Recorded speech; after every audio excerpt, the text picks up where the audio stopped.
प्रश्न है, शरद पूर्णिमा कैसे मनानी चाहिए। बहुत देखो, शरद पूर्णिमा के दिन ठाकुर जी को श्वेत वस्त्र पहनाने चाहिए, श्वेत ही माला पहनाओ, श्वेत ही मुकुट पहनाओ, श्वेत ही पाग पहनाओ, श्वेत श्वेत व्यंजन बनाओ, घर में खीर बनाओ।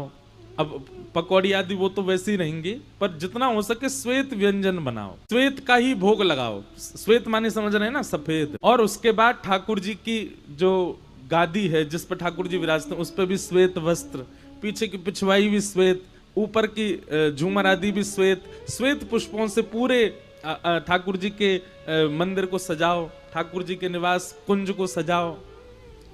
और छोटी छोटी छोटी सखियों के अगर स्वरूप मिल जाएं तो उनको आप ठाकुर जी के चारों ओर लगाओ।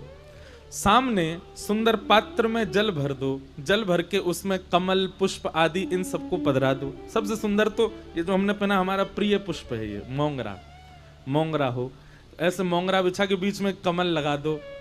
और मंदिर में जिस कक्ष में ठाकुर जी विराज, उसकी लाइटें बहुत कम कर दो, बहुत थोड़ी थोड़ी लाइटें जलाओ, केवल श्याम सुंदर प्रत्यक्ष दिखें ऐसी हो। और फिर सन्मुख बैठ कर के गोपी गीत का पाठ करो। ठाकुर जी को आज गोपी गीत आएगा कथा में, हम 2-4 श्लोक गाएंगे।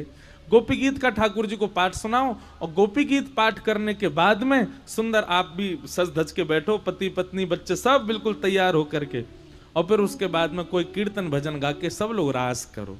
ऐसा भाव करो कि ठाकुर जी हमारे संग नाच रहे हैं। ठाकुर जी के आगे नृत्य करो, नृत्य करके ठाकुर जी के सन्मुख रास पंचाध्याय तक, अगर भागवत जी घर में हैं तो रास पंचाध्यायी खोल के ठाकुर जी के आगे रख दो।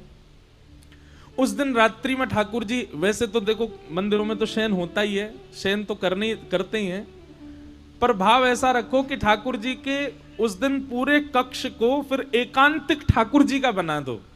उसमें ऐसी ऐसी व्यवस्थाएं कर दो, प्रसाद रखो, जल रखो, सुंदर सखियों को विराजमान कर दो। ठाकुर जी से निवेदन करो, लाल जी अब रास करो, हम सब जा रहे हैं। फिर अपना सब करके ठाकुर जी को शयन मत कराओ। वैसे कराना चाहो तो करा भी सकते हो, पर एक भाव है, ठाकुर जी को शयन ना करा के अब ठाकुर जी को रास बिहार के लिए प्रस्थान करने दो। ठाकुर जी रात भर रास करेंगे, या फिर 1-2 घंटे के लिए आप सब ठाकुर जी को एकांत छोड़ दो, ठाकुर जी रास बिहार कर लें, उसके बाद उनको शयन करा दो। इस प्रकार शरद पूर्णिमा का उत्सव मनाना है।